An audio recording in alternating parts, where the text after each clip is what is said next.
नमस्कार प्यारे बच्चों, आज के क्लास में आप सभी प्यारे स्टूडेंट का बहुत बहुत स्वागत है।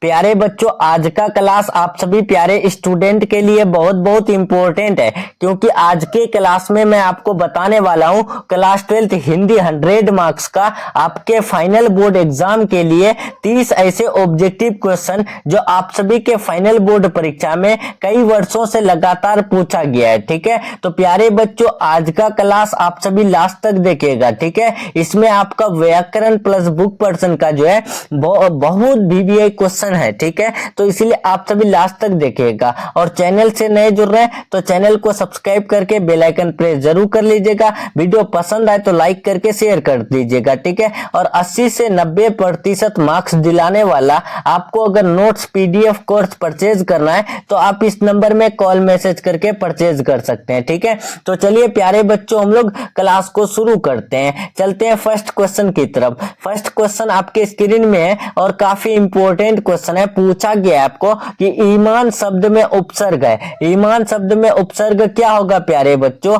क्या वो छोटी यानी बड़ी ई होगा, छोटी ई, या फिर इम, या फिर इम? तो राइट आंसर क्या होगा? तो आपको याद रखना है, ईमान शब्द में जो उपसर्ग होगा वो बड़ी ई होगा। ठीक है, राइट आंसर ए हो जाएगा। नेक्स्ट दूसरा नंबर क्वेश्चन देखिए कि सुकर्म शब्द में उपसर्ग है। सुकर्म शब्द में उपसर्ग क्या होगा? सु, सुख, सुकर या फिर शक? राइट आंसर ऑप्शन नंबर कौन सा होगा? आप लोग कमेंट बॉक्स में बताते चलिए। तो सुकर्म में जो उपसर्ग होगा वो सु होगा। ठीक है, राइट आंसर ए हो जाएगा। नेक्स्ट तीसरा नंबर क्वेश्चन देखिए कि प्रकाशित शब्द में पढ़ते हैं। प्रकाशित शब्द में पढ़ते क्या होगा? इत, ईत या फिर शीत या फिर तो?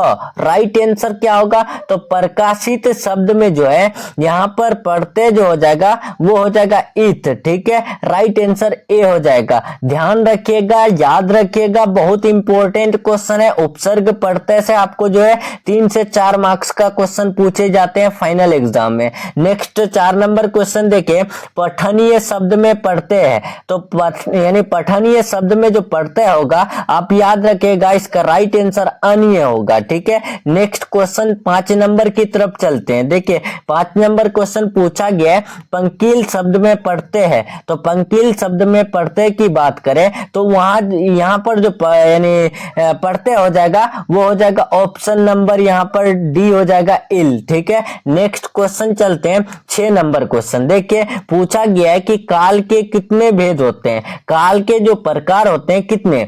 5, 2, 3 या फिर 4? राइट आंसर क्या होगा? तो आप याद रखिएगा काल के जो है 3 भेद होते हैं। ठीक है, राइट आंसर सी हो जाएगा। और आपको बता दे काल के 3 भेद क्या क्या होता है? तो वो होता है वर्तमान काल। ठीक है, क्या क्या? वर्तमान काल, उसके बाद दूसरा में हो जाएगा भूतकाल। ठीक है, भूतकाल हो जाएगा। उसके बाद तीसरा में हो जाएगा भविष्य काल। ठीक है, तो आप ये तीनों याद रखिएगा प्यारे बच्चों, आपके एग्जाम के दृष्टि से बहुत इंपॉर्टेंट है। वर्तमान काल, भूतकाल, भविष्य काल, ये तीनों काल के भेद है। ठीक है, या फिर प्रकार है। नेक्स्ट 7 नंबर देखिए, अर्थ के आधार पर संज्ञा के कितने भेद है? अर्थ के आधार पर संज्ञा कितने प्रकार के होते हैं? 5, 2, 3 या फिर 6? तो आप याद रखिएगा 5 प्रकार के होते हैं। ठीक है, नेक्स्ट क्वेश्चन 8 नंबर देखिए, हमेशा रहने वाले का एक शब्द होगा। बहुत इंपॉर्टेंट क्वेश्चन है। अपना answer live chat comment box में देते चलिए। ठीक है, और आपको अगर 80 से 90% मार्क्स यानी दिलाने वाला अगर नोट्स पीडीएफ कोर्स परचेज करना है तो आप दिए हुए नंबर पर संपर्क कर सकते हैं। ठीक है,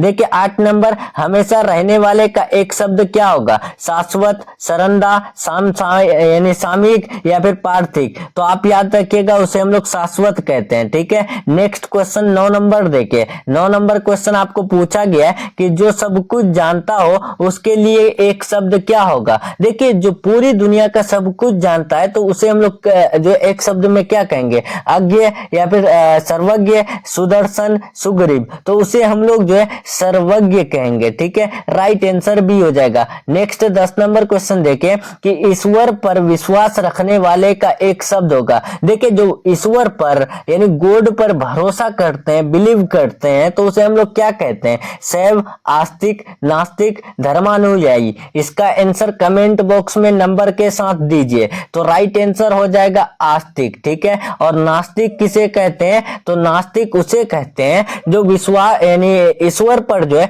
विश्वास नहीं रखते हैं या फिर भरोसा नहीं करते हैं। नेक्स्ट चलते हैं 11 नंबर क्वेश्चन। देखिए पूछा गया है आपको कि बालकृष्ण भट्ट की रचना बातचीत साहित्य की कौन सी विधा है? प्यारे बच्चों, जो बातचीत है तो वो क्या है? एकांकी, कहानी, यात्रा संस्मरण, ललित निबंध। तो ये जो है ये एक ललित निबंध है, ठीक है। राइट आंसर डी हो जाएगा। नेक्स्ट 12 नंबर क्वेश्चन देखें।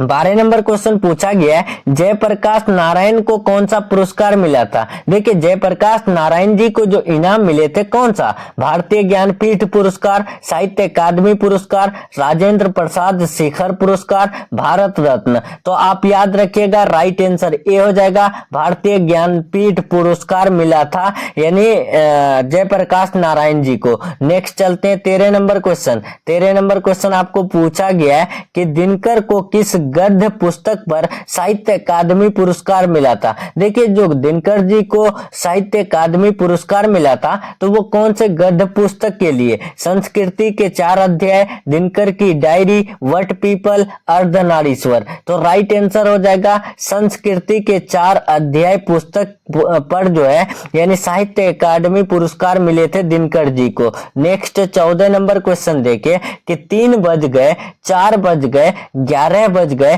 किस पाठ की पंक्ति है? तो देखिए ये पंक्ति रोज कहानी की है, ठीक है। Right answer option number A हो जाएगा। नेक्स्ट क्वेश्चन देखिए 15 नंबर पूछा गया केवल कष्ट सहकर भी देश की सेवा की जा सकती है, ये किस पाठ की उक्ति है? देखिए जो ये पंक्ति है केवल कष्ट सहकर भी देश की सेवा की जा सकती है, तो ये पंक्ति किसकी है? वो सदानीरा, सिपाही की माँ, एक लेख और एक पत्र, उसने कहा था। तो आपको याद रखना है ये सिपाही की माँ की पंक्ति है, ठीक है। नेक्स्ट चलते हैं 16 नंबर परंपराशील नाट्य किसने लिखा? तो परंपराशील नाट्य की बात करें तो जगदीश चंद्र माथुर जी ने लिखा। नेक्स्ट 17 नंबर क्वेश्चन देखिए, बहुत इंपॉर्टेंट क्वेश्चन है कि यानी मोहन राकेश का जन्म कब हुआ था? मोहन राकेश का जो जन्म हुआ था वो कब हुआ था? क्या 1927 में, 1926 में, 1925 में, 1921 में? तो राइट आंसर हो जाएगा ऑप्शन नंबर ए 1927 में।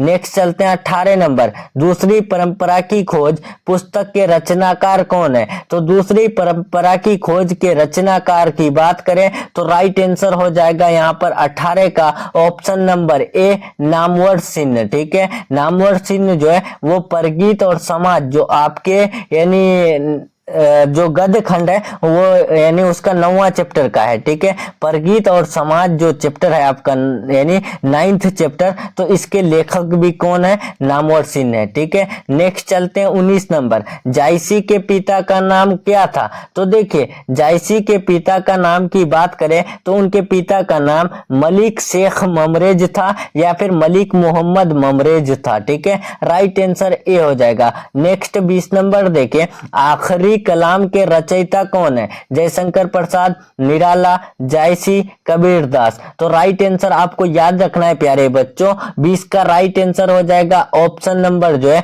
सी हो जाएगा मलिक मोहम्मद जायसी। नेक्स्ट 21 नंबर देखिए सूरदास के दीक्षा गुरु कौन थे? सूरदास के जो दीक्षा गुरु थे वो कौन? रामानंद दास, रामानुजाचार्य, महाप्रभु वल्लभाचार्य और ऑप्शन डी सभी। तो आप याद रखिएगा वल्लभाचार्य जी जो है सूरदास जी के दीक्षा गुरु थे। नेक्स्ट चलते हैं हम लोग, देखिए प्यारे बच्चों यहाँ पर नेक्स्ट हम लोग 22 नंबर की तरफ बढ़ते हैं। 22 नंबर क्वेश्चन आपको पूछा गया है कि तुलसीदास ने घर का परित्याग किस कारणवश यानी कौन से वर्ष किया? प्यारे बच्चों यहाँ है कि तुलसीदास जी ने घर का परित्याग किस वर्ष किया था? 1927, 1926, 1925, 1901। तो आप याद रखिएगा right answer option number C हो जाएगा 1925। नेक्स्ट 23 नंबर देखिए कि भक्ति विमुख जे जे धर्म सो अधर्म करी गए किस कवि ने कहा है। प्यारे बच्चों ये जो कहा है कि भक्ति विमुख जे धर्म सो अधर्म करी गए किस कवि ने कहा, तो आप याद रखिएगा राइट आंसर 23 का ऑप्शन नंबर सी हो जाएगा, नाभादास जी। नेक्स्ट चलते हैं 24 नंबर। देखिए यानी भूषण की भाषा कौन थी, भूषण की जो भाषा थे तो वो कौन सा भाषा थे, तो आप याद रखिएगा 24 का ए हो जाएगा ब्रज भाषा। नेक्स्ट 25 नंबर देखिए, 25 नंबर क्वेश्चन इंपॉर्टेंट क्वेश्चन है कि चंद्रगुप्त नाटक के नाटककार कौन है, तो चंद्रगुप्त नाटक के नाटककार जो है आप याद रखिएगा राइट आंसर ए हो जाएगा, जयशंकर प्रसाद जी है। नेक्स्ट 26 नंबर देखिए, बहुत इंपॉर्टेंट क्वेश्चन है, आपको पूछा गया है कि किसकी रचना है। देखिए ये जो पंक्ति है कि आज दिशाएं भी हंसती है, उल्लास विश्व पर छाया, मेरा खोया हुआ खिलौना अब तक मेरे पास ना आया, तो ये पंक्ति जो है किसका है, तो प्यारे बच्चों आप याद रखिएगा ये पंक्ति जो है सुभद्रा कुमारी चौहान का है और चैप्टर का नाम है पुत्र वियोग। चैप्टर का नाम क्या है प्यारे बच्चों, पुत्र वियोग है, आप याद रखिएगा। नेक्स्ट क्वेश्चन चलते हैं 27 नंबर। देखिए पूछा गया आपको 27 नंबर क्वेश्चन इंपॉर्टेंट क्वेश्चन है कि निम्न में से गजानन माधव मुक्ति बोध की रचना कौन है। गजानन माधव मुक्ति बोध की रचना कौन है, हारजीत, जन जन का चेहरा एक, गांव का घर, अधिनायक। तो राइट आंसर आप याद रखिएगा 27 का हो जाएगा ऑप्शन नंबर बी, जन जन का चेहरा एक। नेक्स्ट चलते हैं 28 नंबर। दूध शब्द कौन सा संज्ञा है, दूध शब्द जो संज्ञा है तो वो कौन सा संज्ञा है, तो आप याद रखिएगा ये एक द्रव्यवाचक है। नेक्स्ट चलते हैं 29 नंबर। मित्रता शब्द कौन सा संज्ञा है। देखिए मित्रता शब्द जो है ये कौन सा संज्ञा होगा, व्यक्तिवाचक, भाववाचक, द्रव्यवाचक, समूहवाचक। तो राइट आंसर आप याद रखिएगा ये व्यक्तिवाचक है। नेक्स्ट यानी 30 नंबर देखते हैं। देखिए आज का ये लास्ट क्वेश्चन है, सभा शब्द कौन सा संज्ञा है। सभा जो शब्द है तो वो कौन सा संज्ञा है, समूहवाचक, भाववाचक, द्रव्यवाचक, व्यक्तिवाचक। राइट आंसर क्या होगा प्यारे बच्चों, तो सभा शब्द जो है ये एक समूहवाचक है। ठीक है, right answer option number A हो जाएगा। ठीक है प्यारे बच्चों, तो चलिए यहाँ पर हम लोग का यानी हिंदी का जो है top 30 most important objective question का क्लास कंप्लीट हो रहा है। क्लास कैसा लगा आप लोग कमेंट में जरूर बताइएगा और ईमानदारी के साथ आप लोग कमेंट कीजिएगा कि 30 में आप लोग कितना सही किए। ठीक है, और आपको अगर 80 से 90% मार्क्स यानी दिलाने वाला नोट्स पीडीएफ कोर्स परचेज करना है तो आपको इस नंबर में कॉल मैसेज कर लेना है। ठीक है, नंबर है 7366865888। ठीक है प्यारे बच्चों, तो चलिए मिलते हैं हम लोग नेक्स्ट क्लास में नेक्स्ट टॉपिक के साथ। तब तक के लिए अपना ख्याल रखें, अपना स्टडी जारी रखें। Take care, thanks for watching.